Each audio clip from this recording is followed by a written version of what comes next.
ensayo. La verdad, queremos, una vez más, repito, si alguien quiere hacer una pregunta particular, puntual, siéntanse libres de hacerlo. La pieza con la que queremos terminar nuestro ensayo abierto,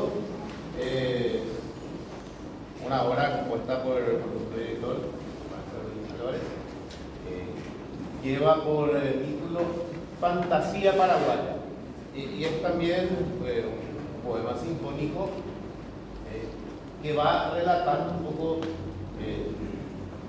todos sus recuerdos musicales que fue viviendo a través de su vida, ¿verdad?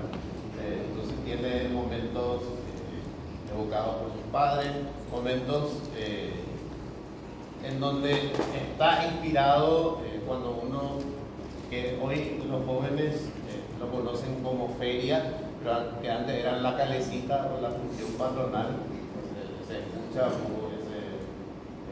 ese motivo también.